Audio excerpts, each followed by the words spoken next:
très agréable de vous voir venir assister notre jeune frère et aussi soutenir l'église Shekinah Ottawa. Nous venons de Shekinah Sherbrooke et voici une génération, une autre génération et encore une autre génération. Le pasteur Armel, je l'ai vu arriver au Québec, au Canada. Ensuite, je l'ai vu faire une demande de main, démarcher pour prendre Stéphanie, sa tendre épouse.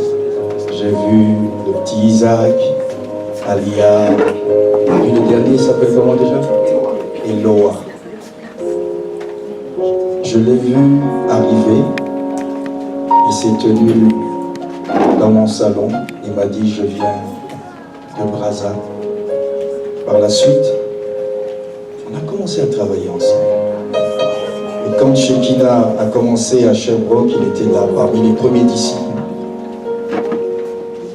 Ce qui est formidable, c'est qu'il y a un apôtre centrafricain qui l'a encadré à Brazza, arrivé ici un autre qui l'a encadré au Québec. J'ai de bons témoignages de lui. Le chemin n'a pas toujours été facile, mais c'est un disciple fidèle. Et comme le dit Luc chapitre 6, verset 40, le disciple n'est pas plus grand que son maître, mais tout disciple bien formé ou accompli sera comme son maître. Amen. Alors nous l'avons formé. On a formé aussi celui-là, mais il est parti très vite. Je dis attention, si tu vas à Ottawa, mets-toi sous sa tutelle. Il a encadré jusqu'à ce jour. Une génération, deux et la troisième. Alléluia. Dieu est le Dieu d'Abraham, d'Isaac et de... le Dieu d'Israël. Il est le Dieu aussi de l'apôtre Dandon. Dis-le, il est le Dieu de... Dis ton nom, il est ton Dieu. Alléluia. Je salue la présence des serviteurs de Dieu, des pasteurs, de tous ceux qui sont oints et aussi de tous les oints en Jésus-Christ. Je vous salue dans le beau nom de Jésus. Nous avons eu un bon temps de séminaire, mais je ne peux pas revenir en arrière.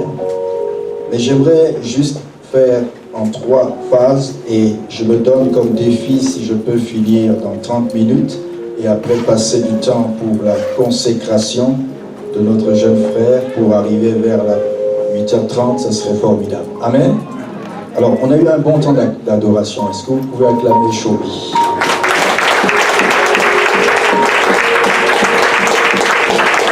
Alléluia. Shobi veut dire, attention, ne dites pas showbiz, c'est Shobi-I. S-H-O-B-I, qui veut dire l'éternel est glorieux. Dis à quelqu'un, l'éternel est glorieux. Amen. Si je me réfère à la parole dans un premier temps, dans Éphésiens, chapitre 4, Paul dit ceci. Il y a 3 unités dans mon message. Voilà la première, c'est Éphésiens 4. Moi qui suis prisonnier à cause du Seigneur, je vous demande donc instamment de vous conduire d'une manière digne de l'appel qui vous a été adressé. Soyez toujours humble. Dis à quelqu'un à ta droite, sois toujours humble. Sois aimable. Sois patient. Supportez-vous les uns les autres. Dis à quelqu'un, supportons-nous les uns les autres. Avec amour. Efforcez-vous de conserver l'unité que donne l'Esprit. J'aimerais vous parler de 3 unités et comment nous travaillons à cette unité. L'unité que donne l'Esprit dans la maison de Dieu, dans le corps de Christ, l'unité de l'Esprit est déjà réalisée. C'est-à-dire que l'Esprit Saint a été donné parce qu'il est en toi, parce qu'il est en moi. Le Saint-Esprit nous donne une unité. On adore tous le même Seigneur. Et il est dit, il y a un seul Dieu, un seul Esprit. Il cite 7 choses. dont l'espérance aussi. Et il finit par dire, il y a un seul Seigneur, une seule foi, un seul baptême, un seul Dieu et Père de tous, qui siège, qui règne sur tous, qui agit par tous et qui est en tous. C'est à cause de l'unité que nous pouvons tous nous réunir de différentes églises pour venir célébrer le Seigneur. Amen. Amen. Il y a une unité, c'est celle qui est en Jésus, par le Saint-Esprit. Ça, c'est la chose la plus importante. Elle est déjà réalisée par la descente de l'Esprit. Il a uni en un seul corps. Il n'y a pas deux corps du Christ. Il y a un seul corps. Comme moi, je suis un seul corps. Il y a une tête, il y a des membres, mais il y a un seul corps. Dis à quelqu'un, un seul corps. Un seul corps. Cependant, à chacun de nous, nous avons reçu des grâces différentes. Et moi, j'ai un ministère apostolique. Il a un ministère pastoral, mais aussi prophétique. Elle a un ministère pastoral. Lui, il va être assigné à un ministère d'évangéliste. Il y a aussi des gens qui ont des ministères de docteurs, d'enseignants. Et ils sont là, dans le corps du Christ. Mais on nous dit, que signifie? Ainsi donc, verset 13. Au verset 11, c'est lui qui a fait don de certains comme apôtres, comme prophètes, comme évangélistes, comme pasteurs, comme enseignants. Il a fait don de ces hommes pour que ceux qui appartiennent à Dieu soient rendus aptes à accomplir leur service en vue de la construction du corps du Christ.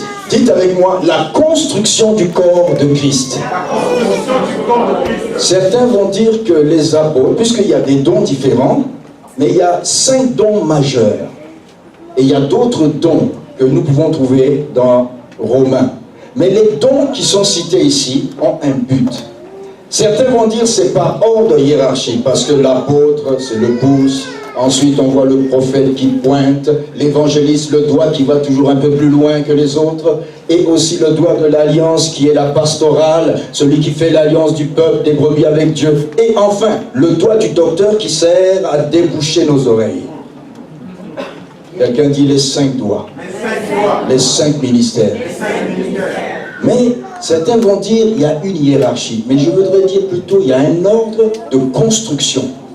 Parce qu'on nous dit que c'est pour la construction du corps de Christ. C'est que l'apôtre, il arrive en premier. Lui, il pose les bases et les fondations. Si tu veux construire une maison, il faut bien une fondation. Qui arrive?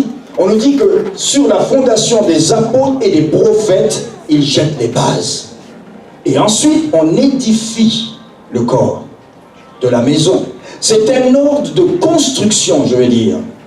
Certains disent de hiérarchie, mais je ne crois pas. L'apôtre vient en premier parce qu'avec le prophète, il jette des bases. Et il est pionnier. Il a avec lui tous les dons. Il peut commencer, mais dès qu'il a formé, il libère. Et ce soir, nous allons relâcher des gens dans le ministère. Alléluia. Donc il y a un ordre de construction pour que le but de cela, former un corps solide. Regardez la suite au verset 13. Ainsi, nous parviendrons tous ensemble. Quelqu'un dit tous ensemble. À l'unité dans la foi, à l'unité dans la connaissance du Fils de Dieu. Il y a 2 unités qui ne sont pas encore réalisées dans le corps du Christ. La première, c'est l'unité de la foi. Et les apôtres, les prophètes, les docteurs, les dons spirituels dans la construction vont travailler dur pour que l'édifice qui est basé sur l'unité de l'esprit, la base, l'unité de l'esprit, puisse se construire pour que tout un chacun, on arrive un jour à l'unité de la foi et de la connaissance. Mais je n'ai pas la même foi que toi, parce que ce que je peux faire avec la foi, toi tu dis, moi je ne suis pas capable. Parce que si je ressuscite un mort, toi tu vas dire, ah ça c'est lui. Parce que nous n'avons pas la même foi. C'est pour ça que nous devons construire la foi des uns et des autres. Par notre exemple, par des démonstrations de puissance. La foi se construit. Alléluia. Et tu édifies la foi des uns et ils ont espérance qu'ils peuvent faire aussi avec toi des exploits. Dans l'unité de la foi, ce n'est pas encore réalisé. Mais il y a une autre unité qui n'est pas réalisée, la troisième, c'est l'unité de la connaissance de Jésus. Attention, ce n'est pas une connaissance intellectuelle, une connaissance de la Bible que tu répètes et que tu récites avec les commentaires bibliques. C'est une connaissance épignosis qui veut dire de la révélation que j'ai de Jésus-Christ. Amen. C'est-à-dire, si je connais Jésus, j'ai une révélation. C'est pas pareil que je connais la Bible, il est écrit de Jésus, mais je ne peux rien faire avec ce Jésus. Mais si tu as une révélation, une illumination, une révélation de Jésus, ta connaissance est éclairée et tu vas vivre une vie différente avec la révélation. Quelqu'un dit amen? Ce genre de connaissance, c'est pour cela que nous travaillons, nous prêchons l'évangile. Pas pour que tu sois un grand intellectuel de la connaissance de la Bible, je sais où est Genèse, je sais où est Apocalypse, ça c'est bon, c'est des commentaires bibliques. Mais ce que nous voulons, c'est une révélation. Dis à quelqu'un, j'ai besoin d'une révélation de Jésus-Christ. Le réma de Dieu, dans le logos de Dieu. C'est ce genre de révélation qu'on a besoin. Alléluia, acclame la parole. Et nous travaillons pour cela. C'est pour ça qu'il y a les ministères. C'est pour ça qu'on va établir un ministère d'évangéliste. On va établir d'autres ministères, plus tard, de prophètes et autres. Et ceci pour un but. C'est pour que nous ne soyons pas des enfants ballottés, nous dit Éphésiens. Quelqu'un dit ballottés. Alors, je vais vous décrire l'état où les enfants de Dieu sont. Verset 14. De cette manière, nous ne serons plus de petits enfants ballottés comme des barques par le vent et emportés ça et là par le vent de toutes sortes d'enseignements, à la merci des hommes habiles, à entraîner les autres dans l'erreur. Quelqu'un dit dans l'erreur. C'est là que je vois ce que Jean a dit. Je vous écris, jeunes gens. Je vous écris d'abord petits enfants. Je vous écris jeunes gens. Je vous écris pères. Et je vais vous dire une autre catégorie, celle que Paul décrit des hommes adultes accomplis. Si on a des problèmes dans l'église, c'est parce qu'il y a souvent des petits enfants. Eux, Jean leur écrit parce que leurs péchés sont pardonnés. Ils sont toujours au B.A.B.A. ABC. Oh, ils tombent, ils se relèvent. Répands-toi, il se relève. Répands-toi, il ne connaît que la repentance et les premiers rudiments. Il ne peut pas aller loin, il est petit enfant. Il tombe, il se relève. Si dans l'église on n'a que des petits enfants et que le pasteur lui-même est un petit enfant, écoutez la cacophonie qu'il va avoir. Ouin, ouin, ouin. Toi tu pleures, moi je pleure. Toi tu pleures, moi je pleure. Qui va prendre soin des uns et des autres? Est-ce qu'un petit enfant peut prendre soin de quelqu'un? Mais il faut monter au stade. Dis à quelqu'un, il faut monter au stade de jeunes gens. Je vous écris jeunes gens parce que vous êtes forts et que vous avez vaincu le malin. Les jeunes gens commencent à grandir et ils deviennent forts. Ils commencent à faire face à Satan. Mais si tu restes petit enfant, c'est au niveau du péché. Mais si tu deviens jeune gens, dis à quelqu'un, si tu deviens jeune gens, on commence à voir que tu as la victoire. On commence à voir que tu repousses Satan. Quelqu'un qui n'arrive pas à repousser le mal, repousser Satan, il est encore à l'état de ses péchés. Le malin n'a pas de prise en lui. Quelqu'un dit, je veux monter à ce niveau.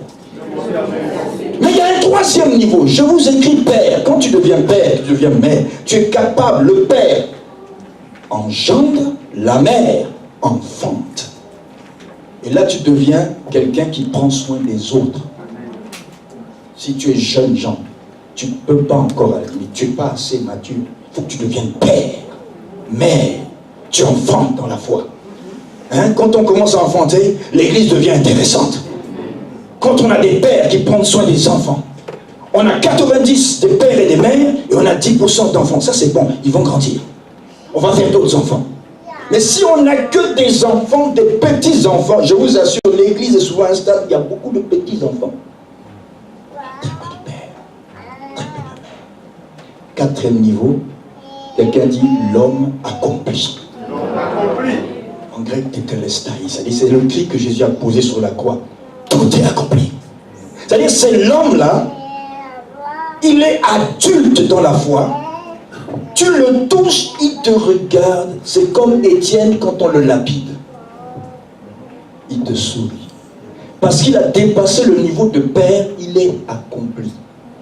Il est stable. Quelqu'un dit stable. Il est prêt même à mourir pour Jésus aujourd'hui. C'est quelqu'un là, tu peux le lapider. Il dit, je suis prêt.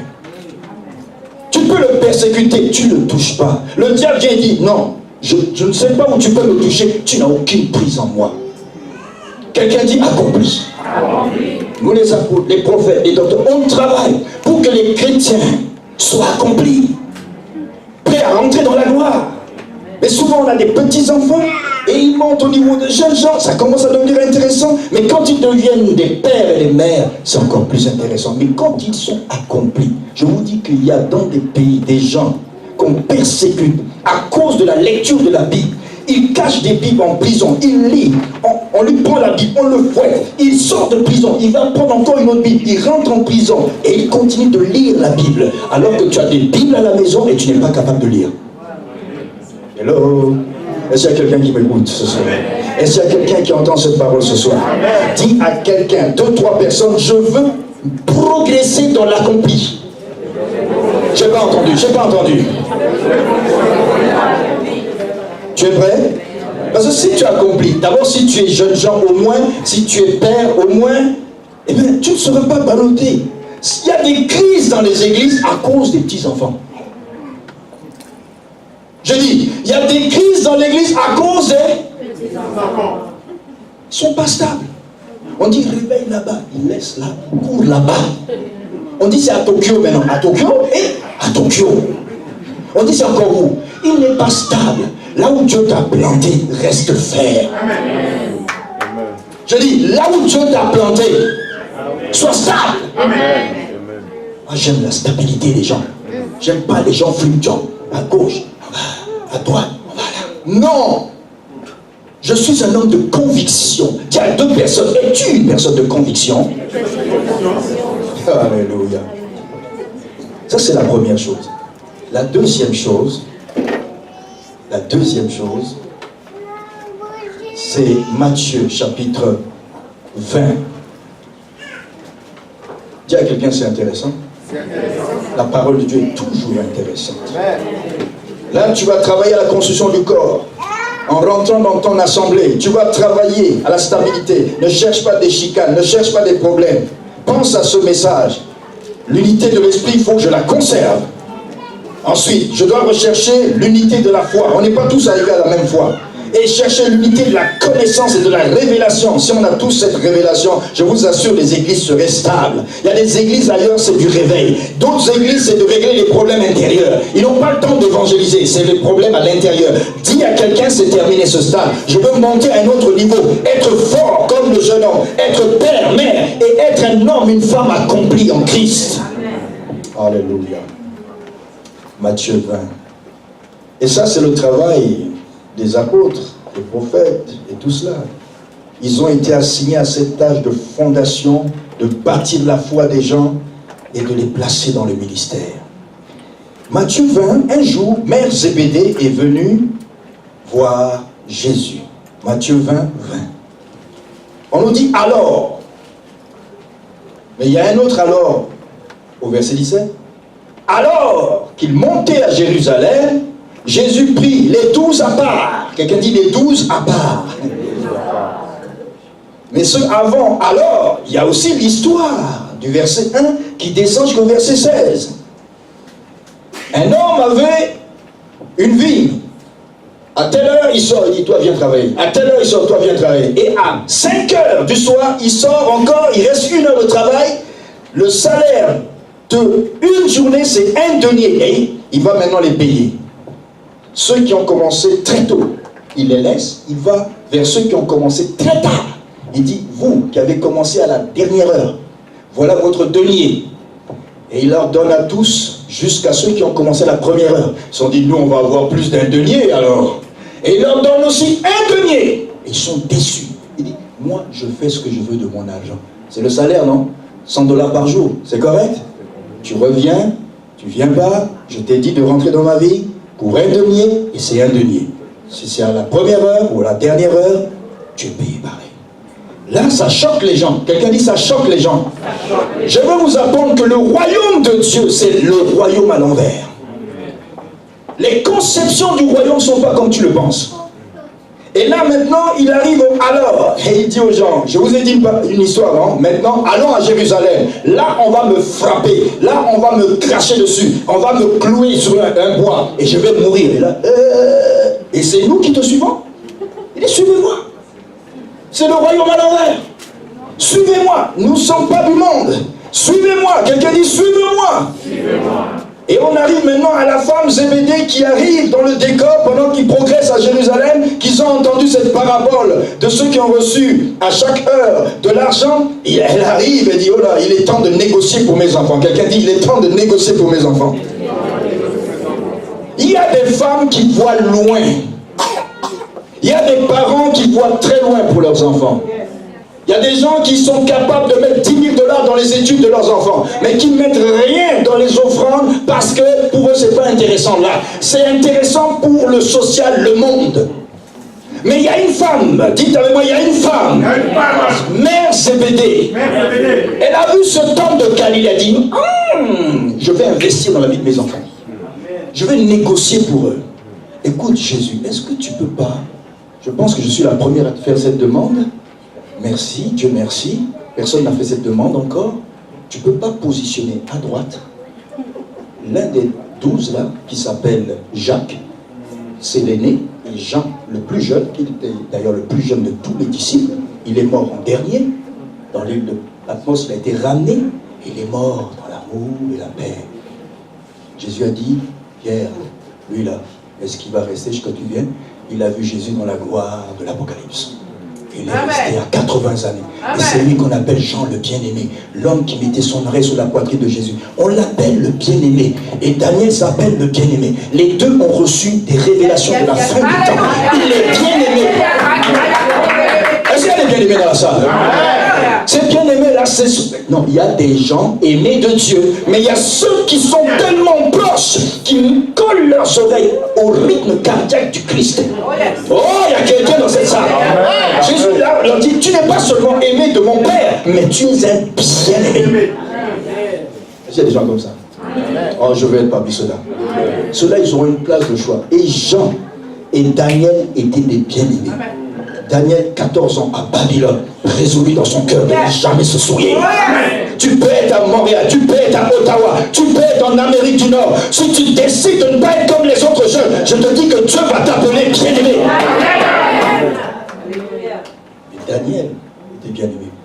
Jean, le bien-aimé. Et elle négocie. C'est les fils du tonnerre, ils sont prêts à faire descendre le feu. Elle dit, mets-le à droite, mets à gauche. J'ai dit, waouh, toi tu as vu loin, hein? Quelqu'un dit, toi tu as vu loin, hein? Tu as vu loin que les études, le master, le PhD, tu as vu le ciel. Mais tu as bien vu. Sauf que, il y a un problème dans le royaume à l'envers. Et Jean, et Jacques, qui se sont approchés avec Mère Zébédée, elle s'est prosternée, elle demande une faveur. Que désires-tu? Lui demande-t-elle. Lui demande Jésus. Qu'est-ce que tu désires? Voilà, à droite, à gauche. Est-ce que tu te rends compte de ce que tu demandes là? Tu veux qu'il soit assis à droite et à gauche. Mais je vais vous proposer quelque chose. Pouvez-vous boire cette coupe? C'est de quelle coupe? Je vais la boire à Gethsémane. Je veux monter sur le bois du calvaire. Et dans cet abaissement, je serai élevé. Alors vous voulez être en haut premier, hein? Mais il faut boire la coupe. Eux, ils ont répondu tout de suite comme Pierre. Oui, on va la boire. Pierre était prêt. Oui, je te servirai partout. Je couperai même les oreilles des autres. Mais je serai le premier à fuir. Je serai le premier à... Oui. Le service dans lequel tu vas entrer, c'est une question de coupe. Et Jésus dit, pouvez-vous boire cette coupe que je vais boire? Ça veut dire que moi j'ai bu des coupes là. Si je te décris mes coupes depuis 36 ans, il y en a des verts et des pas mûrs. Et là, tu vas dire, papa, si c'est ça le ministère, je préfère ne pas signer tout de suite. Parce que les gens voient l'aspect du ministère. Mais Jésus dit, pour le ministère, il y a une coupe à boire. Et d'ailleurs, nous célébrons la Sainte Seine pour rappeler la coupe de souffrance. Les gens pensent que le ministère, c'est des titres. Apostle, Reverend, et Bishop, tapis rouge. Mais dites-lui, vallée de l'ombre de la mort. Après la vallée des pleurs, Baka, il y a la vallée de la louange, Beraka. Nous, on aime seulement les tapis rouges. Apostole, intel. Ouvrez-moi la porte, s'il vous plaît. Mais quand tu as un titre très élevé, tu vas descendre très bas dans la vallée. Attends-toi à la coupe. Dis à quelqu'un, attends-toi à la coupe. Ce n'est pas tout le ministère. Hé, Romuald, attends-toi à une coupe. Veux-tu la boire? Je suis bien, réfléchis pendant que je prêche. Après là, je vais te donner la coupe à boire. Tu vas commencer à la boire.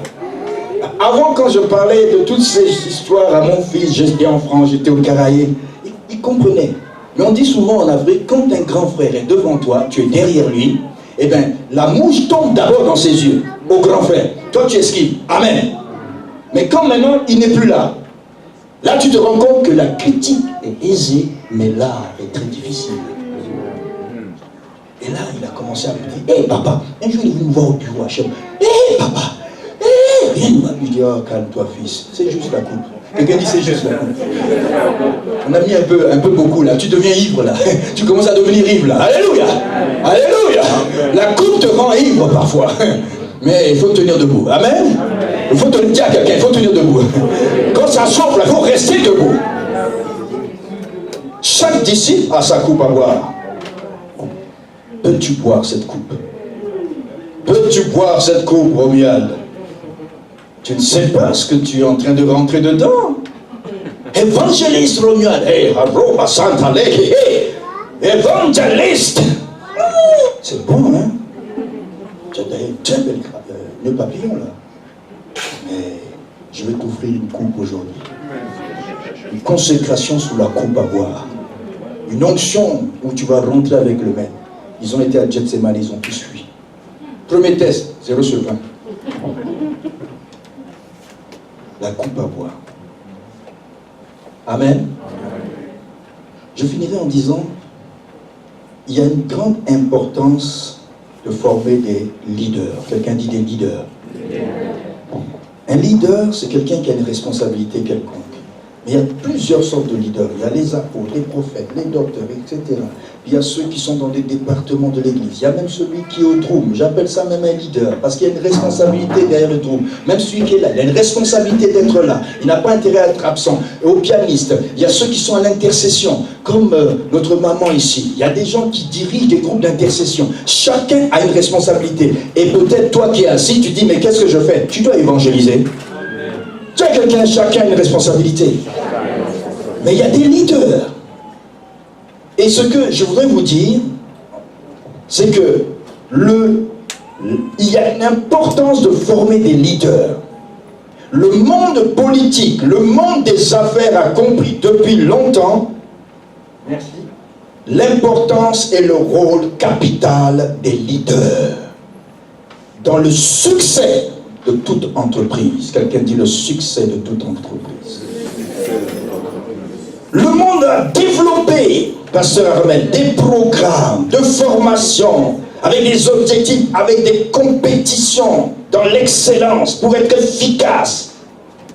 Mais les écoles, les universités forment, mais ils ne forment plus simplement des intellos, mais ils cherchent à former des cadres dynamiques. Quelqu'un dit des cadres dynamiques, des vrais leaders. Dans ce pays, j'ai vu même des leaders, là, ils sont directeurs d'un grand endroit, tu le vois, il est prêt même à passer le balai, parce qu'il sait qu'il doit être efficace.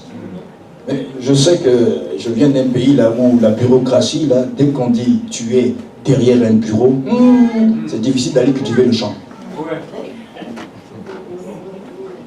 Quelqu'un dit des cadres dynamiques, des leaders.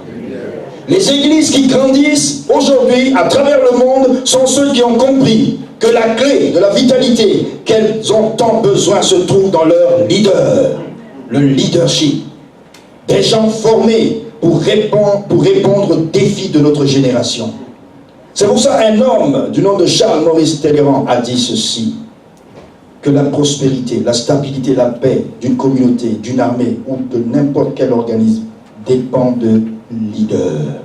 Et il a dit, j'ai plus peur d'une armée de 100 brebis conduite par un lion que d'une armée de 100 lions conduite par un mouton.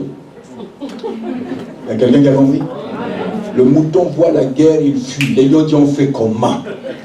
Mais il y a un lion devant, plein de brebis derrière. Le lion rugit. Les brebis disent, on est assuré d'un leader. Alléluia! Acclame pour la parole. Acclame Jésus. L'importance des leaders. Nous voyons ça dans l'importance des leaders dans l'histoire d'Israël, avec les patriarches. Je vais aller vite, je termine dans quelques minutes. Les patriarches étaient convaincus. Dites avec moi, les patriarches étaient convaincus. Abraham était convaincu. Il a transmis à Isaac qui était convaincu. Isaac a transmis à Jacob qui était convaincu. Ils étaient convaincus de quoi? Que la responsabilité de leader spirituel est tellement élevée et grande aux yeux du Seigneur pour être laissée entre les mains de personnes qui s'en sont montrées indignes par leur conduite. Je suis père de famille. J'en ai 8 et j'en ai adopté une autre. Ça me fait 9. Amen. Je gère. Je leur transmets la vision du ministère. Et je vous assure qu'ils ont pris la vision. Si vous les voyez chanter ici, c'est parce qu'ils ont compris quelque chose. La vision. Je leur ai transmis la promesse de Dieu, la vision de Dieu. Faites ce que vous pouvez dans vos études, dans le cadre où Dieu vous appelle. Soyez, transpirez cette vision. Alléluia. Alors, le premier ministère commence par la famille. Dis à quelqu'un, le premier ministère, c'est ta famille. Et Abraham a compris cela. Il a transmis à sa famille, qui a transmis à l'autre famille, qui a transmis à l'autre famille. J'ai transmis. Il a transmis. Et tu dois transmettre. Mais j'ai dit ici, s'il y a une conduite indigne, tu ne peux pas continuer dans la vision de ton père, ou père dans la chair, ou père spirituel. Parce que le père reste un repère. Abraham était un guide spirituel qui a gardé l'alliance de Dieu le Père, Yahweh. Il a enseigné, quand il a reçu la révélation, il a transmis à Isaac, le fils de la promesse, pas à Ismaël, à Isaac. Isaac a assuré son leadership jusqu'à ce qu'il transmette à son fils Jacob. Mais regardez, il y a un choix à chaque fois. Abraham a une femme stérile et finalement il y a Ismaël. Mais Ismaël, le premier-né, Dieu le disqualifie, il dit non, pas lui. Il n'est pas dans la promesse, il n'est pas dans l'alliance. C'est Isaac, le plus jeune. Alléluia. Isaac reçoit. Maintenant, lui, il en a 2. Il s'appelle Ésaü et Jacob. Je dois transmettre à l'un des 2. Quelqu'un dit à l'un des 2. Il faut communiquer. Quand tu as reçu une vision d'une église, d'une famille, tu dois communiquer à tes enfants. Tu dois communiquer à tes enfants spirituels. Tu dois les former à être des leaders pour la vision de l'église Shekinah. Et là, il a un choix. Je donne à qui? À l'aîné, c'était un visionnaire naturel. On appelle ça un leader naturel dans la chair. Il y a trop de leaders naturels dans la chair. Il a de l'intelligence, il a de la connaissance, il connaît les affaires, mais il est nul au niveau spirituel. Laissez-moi vous dire. Si vous prenez quelqu'un comme ça, il va vous mettre des bâtons dans les roues. Il va dire, moi, ma connaissance au niveau de l'administration, c'est bon. Mais avant tout, là, il faut que tu sois humble. Tu as les caractéristiques spirituelles des leaders. C'est pour ça qu'il y a beaucoup de problèmes dans l'église. Il y a trop de leaders naturels. Ésaü, la nourriture. Mon droit les laisse. Ah, prends-le, donne-moi à manger. Ces gens de gens-là, ils sont prêts à tout foutre en l'air parce qu'ils n'ont rien compris de la vision. Et Jacob a dit, oh, toi, Dénès, je veux me battre comme ça. Dès le sein de la mer, il a commencé à prendre le pied. Il est sorti avec. Il dit, toi et moi, c'est la guerre. Je prendrai cette vision. Quelqu'un dit, les visionnaires se battent. Les charnets abandonnent. Oh, je m'en fous. Allez, tu veux? Moi, je ne suis plus dans ton affaire. Est-ce que c'est mon affaire ou c'est l'affaire de Dieu? Les gens, ils lâchent tout comme ça. Comme Esaü. Oh, la nourriture, c'est plus important que ton affaire d'église. Tiens, prends. Il y a des gens qui m'écoutent là? Est-ce qu'il y a des gens qui comprennent le leadership? Amen. Moi, je veux être un leadership pas naturel, mais spirituel. Amen. Et maintenant, Esaü, il est disqualifié. Qui est qualifié? C'est Jacob, le second. On appelle ça bénédiction croisée. Au lieu de mettre la main sur l'aîné, tu es obligé de mettre la main sur le petit. Tu croises la bénédiction. Alléluia. Et vous savez même, Jacob, il arrive maintenant, il en a 12. Quelqu'un dit, yeah. Lesquels des 12? Maintenant, il voit Ruben, il observe tous les enfants. Quelqu'un dit, le père spirituel, le père de la chair observe ses enfants. Ruben triche avec l'épouse de second rang. Parce qu'il en a 4, Jacob. Il triche avec sa maracle. Malédiction. Et là, tu veux avoir bénédiction maintenant? Non. Tu passes ton temps à tricher, tu dis, Seigneur, bénis-moi, mais bénis-moi. Dieu dit, mais regarde ta vie. Tu veux que le Père relâche quoi? Et là, le peuple de Dieu est ici présent, il écoute ce que je dis. La voix de l'Esprit dit qu'on ne triche pas dans les choses de l'Esprit. Dieu nous voit. Et quand tu triches, quand Esaü a triché, Dieu a noté. Les anges ont noté. Quand tu fais des erreurs voulues, que tu t'en moques, Dieu note. Et dit à tel instant, il s'est moqué du plan et de l'alliance. Je vais le disqualifier, c'est une question de temps. La vérité n'est qu'une question de temps. Hello. Est-ce qu'il y a des leaders ici? Les gens qui comprennent ce que c'est que l'alliance? Que Dieu n'est pas un Dieu qui donne des choses comme ça, qui appelle, dit toi, tu peux devenir diable, toi tu peux... Non! Dieu est saint. Et là, il choisit, il saute, il arrive à Juda. Dieu choisit Juda. Il saute à la fin, parce que le dernier n'était pas né, Benjamin. Et il prend qui? Joseph. Les deux deviennent un modèle du Christ. L'autre parce qu'il est vendu et il devient libérateur, mais l'autre parce qu'il devient, malgré sa vie bizarre, il devient celui qui engendre le lion de la tribu de Juda. Par 2 jumeaux, il a pris l'un des jumeaux, il cite une femme avec qui Juda, la femme de son fils, il a couché avec, mais Dieu est un Dieu de bonté. Parce que dans la lignée du Christ, il y a 5 femmes qui sont... Mais Dieu est bon. Dieu est bon. Et là, il choisit, et voilà, c'est Juda. D'Abraham, on est passé à Isaac, n'est-ce pas? On est passé à Jacob. Maintenant, arrivé avec Moïse. Moïse forme qui? Josué. Josué a formé qui? Quelqu'un dit personne. C'est quelqu'un, vous connaissez sa personne? Il est dans la Bible. Il y avait des anciens et ils étaient dans la terre promise. Et on nous dit, comme Josué est parti, chacun faisait comme il voulait. Parce que quand il n'y a plus de leader, l'église est en désordre. Celui-là, il dit, je suis autoproclamé. Mais qui est ton père? Je suis autoproclamé. Chacun fait ce qu'il veut. Regardez l'histoire des juges. Il y a du désordre spirituel. Parce que Josué a tellement pris du temps au combat. Et ça peut être le combat spirituel, le combat. Tu n'as pas le temps de former le leader qui doit te remplacer. Tu es en train de former du chaos. On a pris le temps, on a formé. Et tu as encadré, tu as formé. On a supervisé. 3 générations. Quelqu'un dit 3 générations. Abraham, Isaac, Jacob. C'est bon. Moïse, Josué, pour une interrogation. La différence, c'est ça. Quand il n'y a plus de leader pour prendre la relève, c'est le chaos. C'est le chaos. C'est ça la différence entre les juges. Il y a une responsabilité.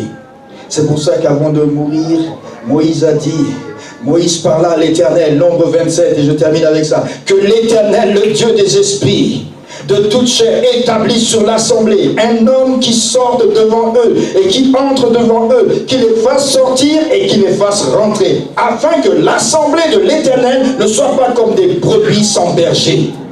C'est la prière de Moïse. C'est une prière, une requête à Dieu avant de partir, qui dit 1. Seigneur, il y a une nécessité d'avoir un leader compétent pour conduire le peuple de Dieu. 2. Ça nous montre l'extrême importance d'un leader, sa responsabilité parmi le peuple de Dieu. Et 3. Ça avertit du péril auquel est exposé le peuple sans un bon leader. C'est pour ça que je suis content, parce qu'il y a d'autres leaders avec toi. Tu vas leur dire de se lever, ces leaders, que tu les présentes, ceux qui ont travaillé d'arrache-pied avec fidélité, loyauté. Quelqu'un dit loyauté. Oh, j'aime ce mot, la loyauté. C'est-à-dire qu'ils sont restés fidèles. Comme Josué et Caleb, pendant 40 ans de crise, ils étaient à côté de Moïse. Quelqu'un dit loyauté. J'aime ce mot. Parmi tout ce que je peux décrire, la loyauté, la fidélité.